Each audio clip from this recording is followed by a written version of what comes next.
Tonga sao daholo zanagasikara mbola avy nareo resaka tafatafa mahakasika an'ilay forazaza andresantsika androany. Ohatran'izao a ny paozin'ny lohan'ny lehilahy mbola tsy vita forazaza. Jereo tsara fa ity ato le hoe maimbo sy masiso sy maloto ary mora voan'ny aretin'ny angatra na sida ela raha ohatra ka hoe tsy manadio tsara, de eto le mampientana be an'ny lehilahy rehefa tena jerelisana ohatran'izao io a de ho an'le tsy vita forazaza ty resaka ty aloha zany aloha voalohany fa rehefa avy eo tsika vao atao ny didipoitra.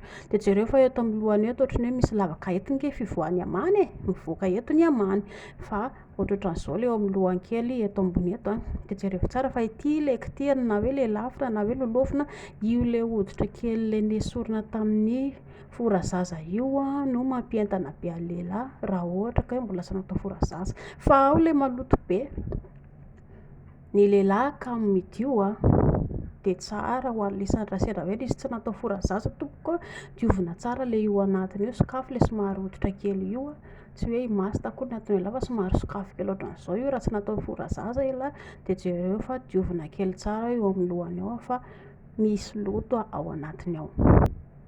Ho an'ny lehilahy natao forazaza indray de ahoana? Gliko ela gli de ito a le omenan'ny iza moa ty? Menan'ny radadafara na aza an'iny koa radadafara iny. De ambon'izay moa zany a rehefa niala avy eo le lohany a de ambon'izay lasa sola loha ohatran'izao elahy, sa tsy zay? Lasa sola loha elahy, aleo esorintsika daholo iny rehetrarehetra iny fa lasa sola loha be loatra le izy, esorintsika hatrany amin'ny farany. Rehefa lasa sola loha elahy endahantsika daholo ny hoditra zany akory tsy hoe niendaka hatrany amin'ny hoditra hatrany amin'ny farany fa lasa sola loha elahy.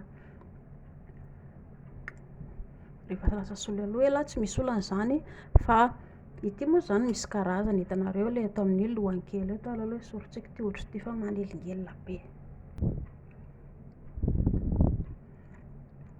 Eto zao a ilay lohany kely de eto ambany eto ilay misy frein le hozatra kely ohatran'izao. Hitanareo iny ka le vetivety ohatran'ny tsy de mety loatra le izy tsy maninona fa zao ny mampety anazy ngamba de lasa sola mota kely ohatran'izao zany lohan'ny lehilahy rehefa le vita forazaza tsisy maharatsy an'izany. De ity le frein tiako lazaina le hoe tsara le anaovan'ny lamouvement rehefa tsisy atao iny de eto le lay lohany tsara ihany koa ilay lehilahy vindrika labesikely satria tian'ny lehilahy iny.